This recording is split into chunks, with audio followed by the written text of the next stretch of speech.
Tiga. Oke, selamat malam Pak Sugeng. Selamat malam Pak Tajul. Waduh, gimana ini kabarnya Pak Sugeng? Alhamdulillah baik Pak Tajul. Agak sedikit pusing ini dengan melihat anak-anak ini loh, kok semangat belajarnya kurang gitu loh. Makanya ini mau ketemu sama dengan Pak Tajul ini. Kurang, maksudnya kurang seperti apa itu Pak Sugeng? Kurang minat belajarnya atau kurang gimana? Ya, terutama pada minat belajar anak-anak ini Pak Tajul. Terutama itu kelihatannya dari semangat belajar anak-anak itu kok kelihatannya, apalagi yang di kelas 10 menginjak di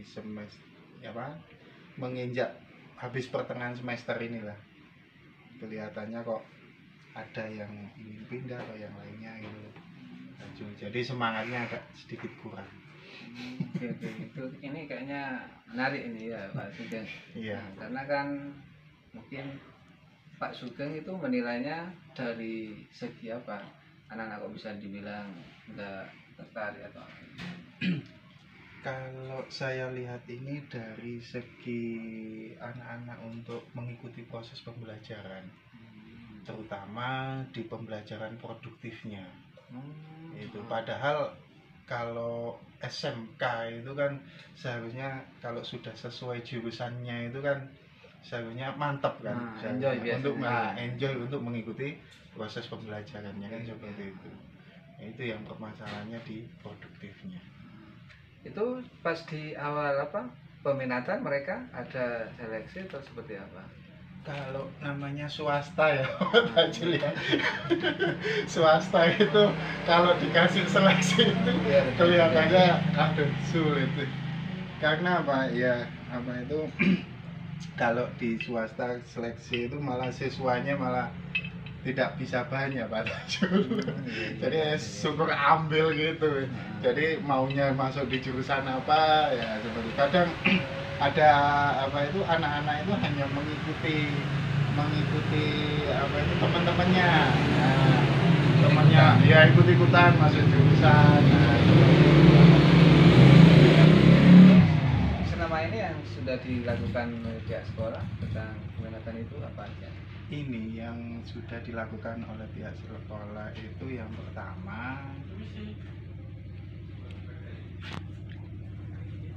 pertama itu mengenai biasanya kalau awal anak-anak kelas 10 masuk itu ada pembinaan dari BK. Jadi dari pihak BK sendiri itu membuat sebuah kuesioner ya peminatan kepada anak itu. Jadi di cross check anak ini sesuai apa enggak dengan jurusan yang diambil. Sebenarnya sudah dilakukan seperti itu. Itu Pak, kerjasama dengan pihak tim BK. Iya, kerjasama dengan tim BK. Terus hasilnya selama kerjasama dengan tim BK? Hasilnya dari tim BK ini juga repot juga, mungkin dari tim BK-nya yang kurang. Saya juga dari tim BK-nya kan seharusnya setelah selesai mengambil data, nah itu paling nggak kan disampaikan. Nah ini juga berpengaruh juga pada tim BK-nya juga jadian Pak Tajul di sini. Ya, jadi ada komunikasi dengan tim BK, cuman dari tim BK dari hasil yang seharusnya bisa dikeluarkan itu kok masih belum. Nah makanya minat anak ini inginnya kemana ini masih belum diketahui juga.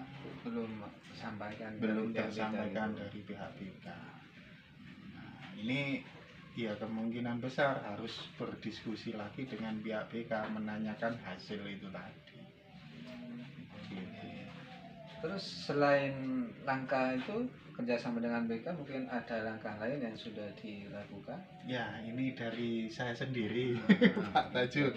Ya dari saya sendiri, karena gini namanya anak-anak itu kan ada yang ikut-ikutan, ada yang terpaksa karena orang tua.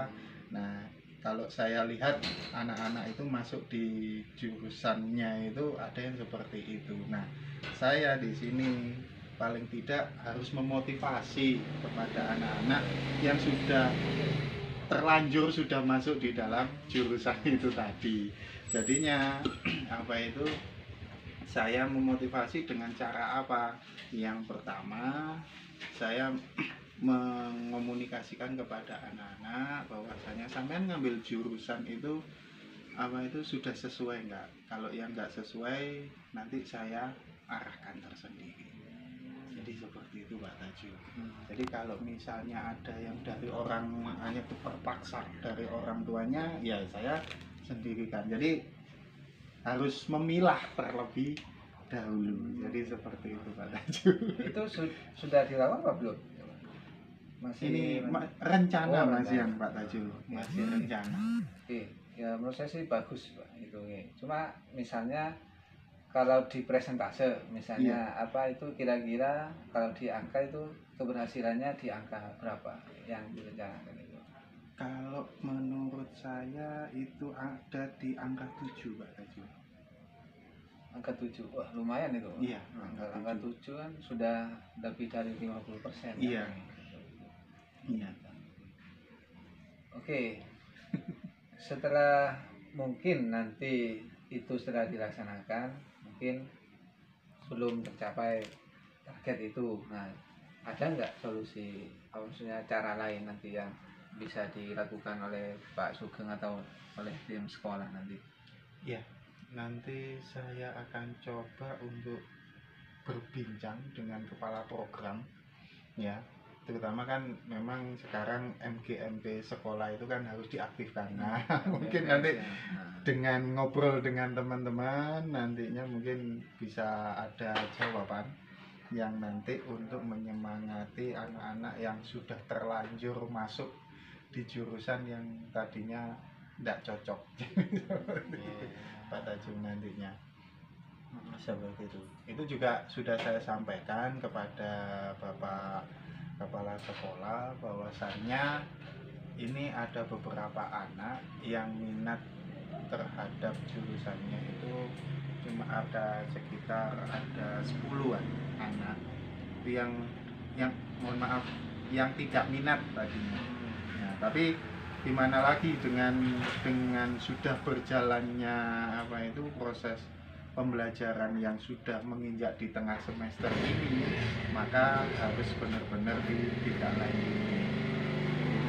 Terutama kita harus sering-sering memotivasi dan memantau agar anak ini tidak sampai putus sekolah dengan tadi terpaksa dari jurusannya itu tadi. Jadi seperti itu. Mantap ini. Terus selama ini yang kalau misalnya di presentase kira-kira banyak nggak yang salah peminatan atau apa itu? Sebenarnya tidak terlalu banyak ya, apalagi di sekolah kami itu yang lebih ditekankan itu kan yang paling banyak siswanya kan di otomotif memang, karena daya minatnya lebih banyak, terus daya serapnya ke industri juga lebih banyak. Cuman yaitu tadi dari beberapa anak itu tadi salah milihnya itu ada yang ikut teman, ada yang dari paksaan orang tua ngambil jurusan ini. Nah, di awal sebenarnya sudah dikasih tahu bahwasannya apa itu untuk anak-anak yang memang belum cocok di jurusannya itu bisa pindah karena kan hubungannya dengan dapodik. Kalau sudah masuk di dapodik itu mau pindah itu sulit itu. Katanya seperti itu. Jadi di perjalanan itu masih bisa pindah ya, gitu. Pindah jurusan maksudnya gitu. Kalau di kelas 10 sih masih bisa, cuman yaitu pindahnya harus menyesuaikan gitu loh Pak, karena yang di kelas 10 itu kan materinya kan dasar. Nah, kalau dari dasar itu nanti dia tidak sesuai untuk pindah ke jurusan lainnya, itu nanti lama jadinya Pak. Jadi harus kembali lagi ke itu mendasari lagi, jadi sesuai dengan yang diminati tadi. Karena memang ya kalau sudah salah jurusan anak-anak peminatnya nggak kurang gitu. Cuma yang biasanya salah apa namanya ikut-ikutan kalau jurusan itu rata-rata jurusan apa? Rata-rata di jurusan otomotif itu di TKR sama di otomasi industri. Di situ rata-rata laki-laki. Rata-rata laki-laki. Rata-rata laki-laki. Oke, terima kasih pengalamannya Pak Sugeng. Iya Pak Tajul.